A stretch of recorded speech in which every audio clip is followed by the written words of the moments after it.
why we are yearning to our childhood, why we yearn so much to that time when we were children. That time of the childhood, it was the time of no pressure, no responsibilities, no tasks. So your mind was free. And when your mind was free, basically you were happy. So one of the secrets of happiness, and this is a sunnah of Rasulullah sallallahu alayhi wasallam stated in many ahadith, is to free your mind from the shackles of dunya, from yearning to dunya, or from connecting yourself to dunya. And this is stated in the hadith of Rasulullah sallallahu alaihi wasallam. So we're going to learn today, inshallah, a sunnah that if we practice correct, wallahi al-azim, you'll start to have happiness. Allah ar-Rahman ar-Rahim. Alhamdulillahi Rabbil Alameen. Wassalatu wassalamu ala Sayyid al-Mursaleen. Assalamu alaikum wa rahmatullahi wa barakatuh. Once again, we welcome you to the daily reminder. According to statistics, this is mentioned in statistics, that 80% of people yearn to childhood. 80% of people at a certain time in their life, they yearn to their childhood. Why is that? No responsibilities, no tasks, no problems, no pressure of work, of families, of all of that. Alhamdulillah, the child is enjoying. Generally speaking, of course, there are some people or some children who are suffering and struggling, and may Allah Azza wa Jal help them and help us to help them. But generally speaking, people enjoy the childhood time more or the most. So the secret here that Rasulullah spoke about is to free your mind from dunya. The more you manage to free yourself and to free your mind from the tasks and from dunya and the responsibilities, the more you're going to be successful. And ya ikhwa, subhanallah, every single task that you have, it takes or it occupies a certain space, a certain size in your mind. It's 100% proven and scientifically. Every single task. That's why they say don't delay the task. Why? Because if you delay it, again it's here, and then another one here, another one here, another one here. All these tasks fill your mind. So many dunya things inside your mind. And then you're tired, and then you're sick. Some people get sick because of thinking so much. And then if you forget one of them here, one of them there, then you start to worry so much about these things. So I want to reach to the stage of rahatul bal, clear mind. You only can reach to that when you follow the sunnah of Rasulullah sallallahu alayhi wasallam that he spoke about in the hadith. والحديث في ابن ماجه من جعل الهموم هما واحدا هم الآخرة كفاه الله هم دنياه ومن تشعبت به الهموم في أحوال الدنيا لم يبال الله في أي أوديتها هلك. Narration says that the one who make all his focuses and concerns and tasks one focus. What is it? The focus of akhirah. The focus is to please Allah Azza wa Jal. He is or she is focused. I want to please Allah. Allah is my first priority in life, my main priority in life. And everything else, it is to serve this purpose of taking Allah or making Allah Azza wa Jal my main concern. Right from the beginning of the day. That's why the Prophet ﷺ, there are some ahadith and some du'as that the Prophet used to recite. Allahumma la taj'al ad-dunya akbar hammina. Ya Allah, don't make dunya our major concern. He make dua for that. Even Rasulullah used to make dua for that. Ya Allah, don't make dunya our major concern. You need to recite this a lot. Because once dunya becomes it's the major concern, not Allah, then you start to worry about this and about that and about the money and about the end of the month and about the children and about this and that, and then you get tired and you get sick and I wish to go back to childhood. Understand, ya? So Rasulullah gave us the simple advice 1400 years ago, before they spoke about in psychology and people who are facing anxiety and people are facing this and that. No. Rasulullah already analyzed that. The Prophet Muhammad, peace and blessings of Allah upon him, he gave us this advice. Focus, let your focus be one main focus, finished. وَمَنْ تَشَعَّبَتْ بِهِ الدُّنْيَا وَمَنْ تَشَعَّبَتْ بِهِ الْهُمُومِ. And the one who have so many concerns, literally, the one who have so many concerns and so many thoughts about dunya, Allah Azza wa Jal will not take care of this person. You're now walking in life and you don't have the support, the heavenly support of Allah subhanahu wa ta'ala. Why? Because Allah did not cross your mind. You didn't think of Allah. نَسُوا اللَّهَ فَأَنْسَاهُمْ أَنفُسَهُمْ. Allah spoke about this in the Noble Quran. وَلَا تَكُونُوا كَالَّذِينَ نَسُوا اللَّهَ فَأَنْسَاهُمْ أَنفُسَهُمْ أُولَئِكَ هُمُ الْفَاسِقُونَ. Surah Al-Hashr. Allah subhanahu wa ta'ala said, do not be like those people who forgot Allah subhanahu wa ta'ala, so Allah Azza wa Jal let them forget even themselves. Allah let them forget themselves, and they were busy running in dunya here and there. Why? They didn't achieve. At the end, they say, I didn't achieve. I don't know why I didn't achieve. نسوا الله فأنساهم أنفسهم.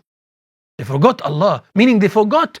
Maybe they believe in Allah, but they forgot to make Allah number one in their life. That's the problem. That a lot of people, a lot of Muslims, and even non-Muslims, they have this problem that the Almighty, the Creator, is not there. Maybe it's a cultural thing. They think of faith to be just like supporting a soccer team or something. It's fine. It doesn't matter. So they lost that spiritual connection. So they suffer. Why so many cases of people who commit suicide is in Western societies, for example. I think it's in Sweden, Switzerland. There are some statistics that was in the United States, Australia, some places like that. They have very high rates of people committing suicide. Why? When everything is supposed to be fine, high rates of income and the quality of life is better than so many places in the world. But it's not getting this, getting that, buying this, buying that. No.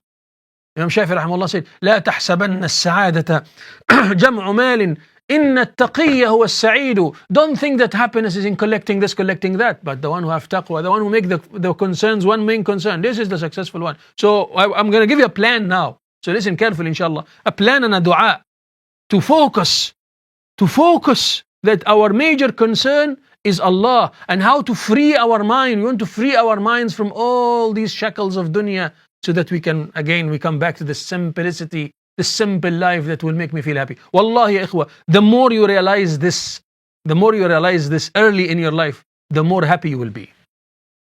And the more you're going to be late to realize this reality, the more you go through difficulties and trouble. And Allah subhanahu wa ta'ala, the hadith, Rasulullah sallam said, ومن تشعبت به الهموم في أحوال الدنيا لم يبال الله في أي أوديتها هلك. The one who's focused so much here, there, this person, Allah subhanahu wa ta'ala will not care about this person. ومن أعرض عن ذكري فإن له معيشة ضنكا ونحشره يوم القيامة أعمى قال رب لم حشرتني أعمى وقد كنت بصيرا قال كذلك أتتك آياتنا فنسيتها وكذلك اليوم تنسى. Same meaning. It says that that person who is away from the remembrance of Allah, he did not make Allah the main concern. He wakes up in the morning, doesn't cross his mind to say Subhanallah, to say Alhamdulillah, الذي أحيانا بعدما أماتنا وإليه النشور. It does not cross his mind to make 2 rak'at of salah, to recite some Quran, to turn to Allah, to have tawakkul at the end of the day. And the days are passing and passing and passing. And then this person struggles in life. Even if you have everything, even if you are rich, even if everything is there, all the ornaments of life is there, but the person feels something is empty in the heart. The person starts to feel that, no, I'm not happy. I don't know why I'm not happy. فَإِنَّ لَهُ مَعِيشَةً ضَنْكَ. Allah said, the one who's away from my remembrance, regardless of he has this, he has that, he will have a miserable life. It's a feeling. Sadness is a feeling. Miserable life is a feeling. It's not about physical things. It's not about materialistic things. It's a feeling. So that you can have this feeling even if you have everything. I mean that feeling of worry and anxiety and sadness and all of that. And vice versa.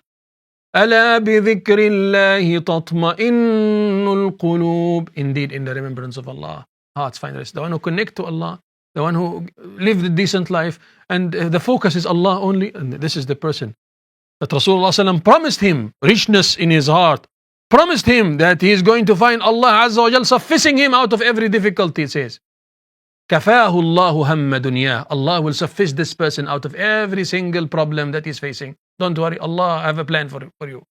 Understand? Allah, he get the support of the Creator, Allah Azza wa Jal. Is also mentioned in a hadith in a Tirmidhi when the Prophet sallallahu alayhi wa sallam said, من أصبح والآخرة همه جمع الله له شمله. The one who wakes up in the morning, and we now moving on to the practicality. We want to achieve that. We want to reach to that, Shaykh. I want to clear my mind. I want to clear my mind so that I'm happy. From the beginning of the day, you should do that. Man asbaha wal akhiratu hammahu. The Prophet gave us the hint, gave us the understanding.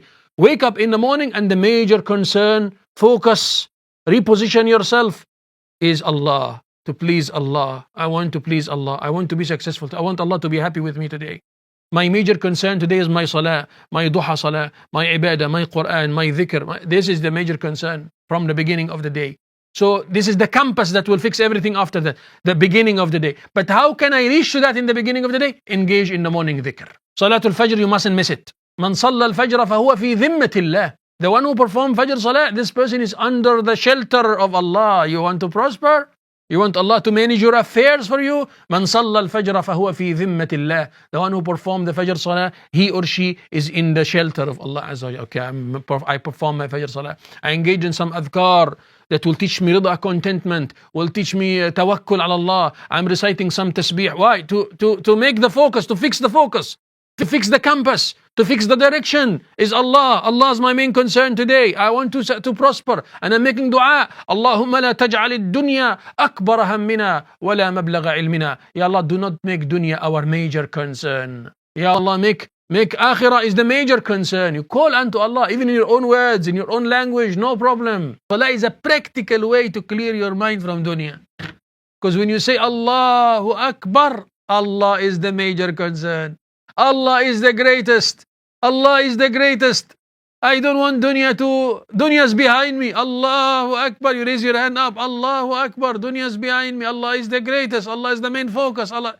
So every salah is actually to fix you on the path of Allah subhanahu wa ta'ala. Is to direct you on the path of Allah. And when you do salah half, when you do salah just a gymnastic exercise, you're doing it so fast, you miss that. And so you struggle. And so you feel sad again, and you feel worried again, and you feel, because Allah is not the major concern, and your salah did not help you to do that. The salah of khushu' that Rasulullah sallallahu alaihi wasallam used to do, this salah he used to do with khushu', it used to be the comfort zone of the Prophet sallallahu alaihi wasallam, that he would tell Bilal radiallahu anhu, arihna biha ya Bilal, oh Bilal, give us some rest. Why salah gives Rasulullah rest? Why? Because it took him out of the dunya and the concerns of the dunya, and now the focus is akhirah. Allahu Akbar. Allah is the greatest. He is in isolation or in seclusion with Allah subhanahu wa ta'ala. So the 5 times salah is a practical way to help you to focus, and to make your main focus is Allah Azza wa Jal, no one else. And so you find the peace of mind. And that's why when you finish salah, you'll feel that feeling. You feel at peace, tranquility, alhamdulillah. You feel refreshed, strength. Why? Because you fix the compass. And the nafil salah that you do, especially salatul duha salah, and salatul tahajjud salah. These 2 salah, when everybody's asleep and you wake up, it's very helpful ways to fix you, and to make your major concern is to please Allah, and then you start to receive happiness. That's why the Salihin used to say, we are enjoying such a joy in tahajjud that if the kings and the elders of the kings had to know about this joy, they will fight with us to get this joy. The joy of being with Allah, the happiness Allah creates in your heart. And when you do that, the hadith says, promises us many blessings, says, وَجَعَلَ غِنَاهُ فِي قَلْبِهِ. Allah will make that person reach from inside. Happiness and richness inside the heart, peace of mind, alhamdulillah. وَأَتَتْهُ الدُّنْيَا وَهِيَ رَاغِمَةٌ. And dunya will run after that person. That person who's not chasing dunya will chase him. But he's not interested. The focus is akhirah. He learned the lesson. Khalas. The person learned the lesson. وَمَنْ أَصْبَحَ وَالدُّنْيَا هَمَّهُ فَرَّقَ اللَّهُ عَلَيْهِ أَمْرَهُ. And that person who wakes up in the morning, my business, my this, my that, so many focuses. It's not Allah is the main focus. Then فَرَّقَ اللَّهُ عَلَيْهِ شَمْلَهُ. That person will be scattered. His mind will be scattered in so many tasks and so many responsibilities. وَجَعَلَ فَقْرَهُ بَيْنَ عَيْنَيْهِ. And that person will always fear poverty, and always thinking of, if I didn't do that, I'm going to be poor. If I didn't do 2-3 jobs, I'm going to be poor. Like that. And then you get tired and sick. And that money or that income that you got, or the children will benefit from it. But what about your own peace? What about your own benefit? What about your own relaxation? What about the enjoyment that you were talking about in the beginning of the day, that peace of mind of the childhood that we want to achieve? It happens from here. It starts from here. There was some fishermen, poor fishermen by the beach, And he got a cottage there by the beach in the old times. So he was sitting there, catch one fish, two fish every day, and they spend the time enjoying the time. And they clean it and they cook it and they enjoy living, contemplating him and his wife there by the beach. All their life is like, all their days like that. So some businessman passed by and he had so many problems and so many difficulties in his business and so on. So he said, let me go to the beach just to relax for a while, like how so many of us we do that. So then he noticed that fisherman. So he saw that what he picked up as a businessman, he thought that this man is this fisherman is so clever. He catch fish so quickly, but he doesn't spend more time. So let me go there and give him some business advice. He went to him and said, why don't you spend more time? As you are so clever, you could spend more time. He said, why? For what? He said, in order to catch more fish. He said, and what will I do with the more fish? I only need one or two and I eat it with my wife. And then he said, no, if you spend more time, I have more fish, then you're going to sell that fish, that extra fish, and you'll have money. He said, what will I do with the money? I'm okay, I'm fine. I find my food and that's it. That's all what I want. My food for the day and that's it. So he said, no, but you see, if you sell if you have extra money, you can collect that money and save it. And then you can maybe buy for yourself a boat. So you can go deeper in the ocean to get more fish. He said, and what will I do with that all more fish that I will get, the extra? And he said, again, you're going to sell it in the market and you're going to get more money. He said, what will I do with the money? He said, you're going to go and maybe you can save it all together and get a big ship or something and you go deeper in the ocean to chase bigger fish, chasing the fish. So he said, and what will happen if I got bigger fish? He said, you're going to be rich. He said, and what will I do with all of that? He said, you're going to be happy. He said, I'm happy now. I don't need to keep on chasing the fish all my life and waste my youth time. And those people, sometimes they struggle so hard, and now when they have the money, they are 60, they are 70, and they miss that time when they could do and they could enjoy. And they say, I wish if I realized this long time ago. Enjoy your time and focus. Your focus is to please Allah subhanahu wa ta'ala. So the ghina, al-ghina, ghina al-nafs, the Prophet ﷺ said, ليس الغنى عن كثرة العرض. He said, the richness is not how much you have. إنما الغنى غنى القلب. The real richness is in the heart. It's inside your heart. Understand? So reach to that, ya ikhwa. Once we understand, reach to that. The fourth point in the solution, the practical solution, is that we need to clear our responsibilities. He said that we yearn to childhood. Why? Because we don't have so many responsibilities and tasks and so on. And even when you are big, also try to clear the responsibilities. First of all, even if you have already so many responsibilities, try to finish it on time. Don't delay it, because as soon as you delay it, it occupies part of your mind, and then you start to think about it so much, and then you start to worry, and then sometimes you forget. And so second one, a third one, what was that responsibility? But you feel scattered. So as they come, you should clear it out of your mind and do it. لا تؤجل عمل اليوم إلى الغد. They say, don't delay the task of today till tomorrow, because then you're going to fail and be scattered. And then try to reduce these tasks to the best of your ability. Try ما قل وكفى خير مم ما كثر وألهى. The religion says, the one who have little and it's enough is better than who have so much and is distracting and scattering you. So let me limit that. Instead of 3 jobs, 2 jobs. But the salary is not going to be enough. Alhamdulillah, I'm going to condition myself with this enough, but to have time for my family, to have time for my children, to have time for that. Okay. But chasing and comparing yourself to this and comparing yourself to this one have a car and this one have a... Ya akhi, in Jannah, inshallah, you're going to have a Ferrari. In Jannah, you're going to have cars and you're going to fly in Jannah. Understand? Just focus. So you enjoy your life. This simple advice of Rasulullah sallallahu alaihi wasallam, or this advice of simplicity, it will clear your mind. To the extent that Umar ibn al-Khattab radiallahu anhu, this great companion, the Sahaba understood that and they lived to that. The delegation of Persia, of Rome, came to look for the Khalifa of the Muslims who completely wiped away the Roman Empire and the Persian Empire. So they said, where is the house of the palace of the Khalifa? He said, he's not living in a palace, he lives in a normal house. They took him to the house of the Khalifa. Umar radiallahu anhu, they saw he's living in a muddy house, a house made from clay, you know. So they said, this is the house of the Khalifa? He said, yes. The Khalifa of the Ummah, this is his house, simple house? He said, yeah, he's living like that. He chose to live like that. So they said, they knocked on the door, didn't find him. Where is the Khalifa? They said, no, maybe he's sleeping under the tree there. They went under the tree, so Umar radiallahu anhu sleeping under the tree. So he was amazed.